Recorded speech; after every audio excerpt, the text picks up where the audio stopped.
Satyabama Institute of Science and Technology, Chennai and Sriperumbudur. அரசு மேற்கொண்டு வரும் விழிப்புணர்வு நடவடிக்கை காரணமாக சென்ற ஆண்டை விட இந்த ஆண்டு வன்கொடுமை தடுப்புச் சட்டத்தின் கீழ் பதியப்படும் வழக்குகள் 6 விழுக்காடு குறைந்துள்ளது. வன்கொடுமைக்கு ஆளாகும் பகுதிகள் 2021 445 2024 368 குறைக்கப்பட்டுள்ளது. இது 19 விழுக்காடு குறைவாகும். ஆதிதிராவிடர் மற்றும் பழங்குடியின மக்கள் நலனுக்காகவும் முன்னேற்றத்திற்காகவும் தொண்டு செய்வோருக்கு ஆண்டுதோறும் திருவள்ளுவர் நாளன்று டாக்டர் அம்பேத்கர் விருது வழங்கப்பட்டு வருகிறது. 2022-23 ஆண்டு முதல் பரிசு தொகை ரூபாய் 1 லட்சத்திலிருந்து 5 லட்சம் ரூபாயாக உயர்த்தப்பட்டு அதற்கான காசோலையும் 1 சவரன் மதிப்பிலான தங்கப்பதக்கமும் வழங்கப்படுகிறது. 2024 ஆண்டிற்கான டாக்டர் அம்பேத்கர் விருது முனைவர் து. ரவிக்குமார் அவர்களுக்கு வழங்கப்பட்டது. வன்கொடுமையால் பாதிக்கப்பட்டவர்களுக்கு வழக்கின் தன்மைக்கேற்றவாறு வழங்கப்படும் தீருதவி தொகை 8 லட்சம் ரூபாயிலிருந்து 12 லட்சம் ரூபாயாக மாநில அரசு நிதியிலிருந்து கடந்த 2022 ஆண்டு முதல் உயர்த்தி வழங்கப்பட்டு வருகிறது. கடந்த 4 ஆண்டுகளில் வன்கொடுமையால் பாதிக்கப்பட்ட குடும்பங்களைச் சார்ந்த 421 பேர்களுக்கு வேலைவாய்ப்புகளும் 649 பேர்களுக்கு ஓய்வூதியமும் வழங்கப்பட்டுள்ளன.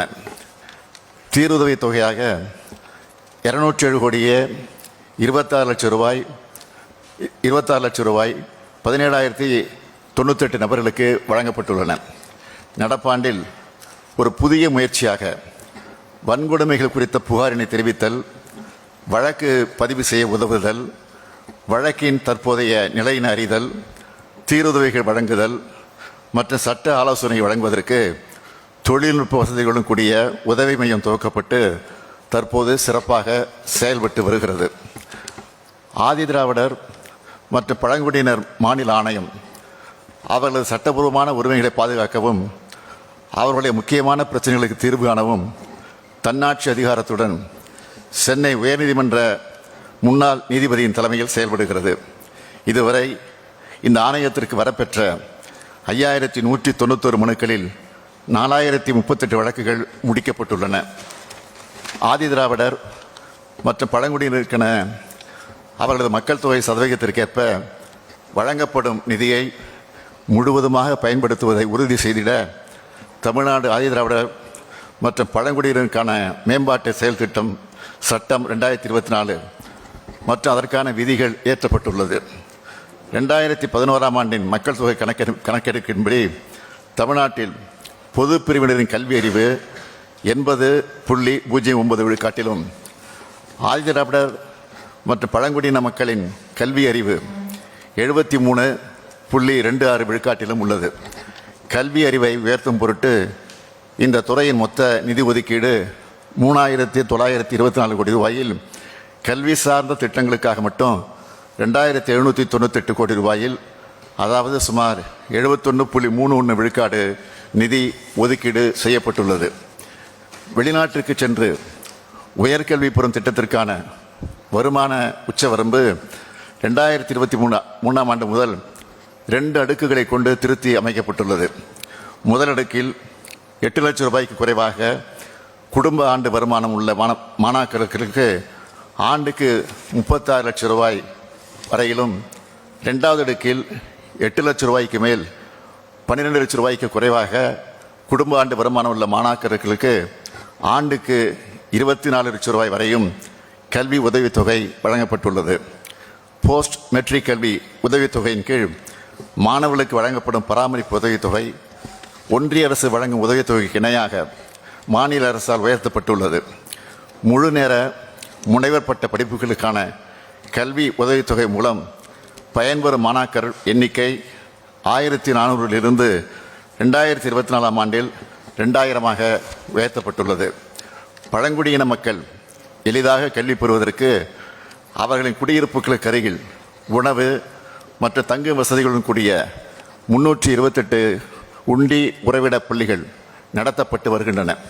மேலும் ஒருங்கிணைந்த சமையற்கூடம், விடுதிகளில் கண்காணிப்பு கேமரா, பயோமெட்ரிக் வருகை பதிவுடன் கூடிய விடுதி மேலாண்மை அமைப்பு, மாணவர்களுக்கு நல்லோசை எனும் சிறப்பு திறன் மேம்பாட்டு பயிற்சி, பள்ளி மாணவர்களுக்கு கற்றல் இனிதே எனும் சிறப்பு கல்வி சார்ந்த பயிற்சியும் அளிக்கப்பட்டு வருகிறது.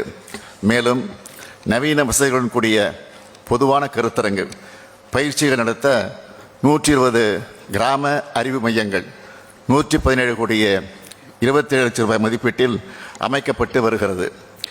ஆதிதிராவிடர் மற்றும் பழங்குடியினரின் பொருளாதார மேம்பாடு, தொழில் முனைவோர் கடனுதவிகள், நிலம் மேம்பாடு மற்றும் இளைஞர்களுக்கான திறன் மேம்பாட்டு பயிற்சி வழங்குதல் போன்ற திட்டங்களை உள்ளடக்கி முதலமைச்சரின் ஆதிதிராவிடர் மற்றும் பழங்குடியினர் சமூக பொருளாதார மேம்பாட்டிற்கான தொழில் முனைவு திட்டம் உருவாக்கப்பட்டுள்ளது. இந்த திட்டத்தின் கீழ் தனிநபர் திட்ட மதிப்பீட்டில் 35 விழுக்காடு அல்லது அதிகபட்சமாக 3,50,000 ரூபாய். இதில் எது குறைவானதோ அந்த தொகை முன்விடுப்பு மானியமாக வழங்கப்படுகிறது. மேலும் வங்கியில் கடன் தவணை தொகையினை தவறாமல் திருப்பி செலுத்தக்கூடிய பயனாளிகளுக்கு 6 விழுக்காடு வட்டி மானியம் வழங்கப்படுகிறது. கடந்த 2 ஆண்டுகளில் இந்த திட்டத்தின் கீழ் 468 பயனாளிகளுக்கு 89 கோடியே 71 லட்சம் ரூபாய் மானியம் வழங்கப்பட்டுள்ளது.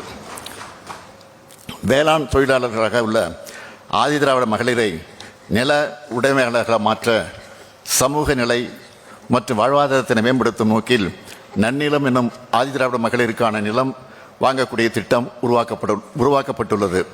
கடந்த 2 ஆண்டுகளில் 625 பயனாளிகளுக்கு 30 கோடி ரூபாய் மானியம் வழங்கப்பட்டு மகளிரை நில உடைமையாளராக இந்த அரசு மாற்றியுள்ளது.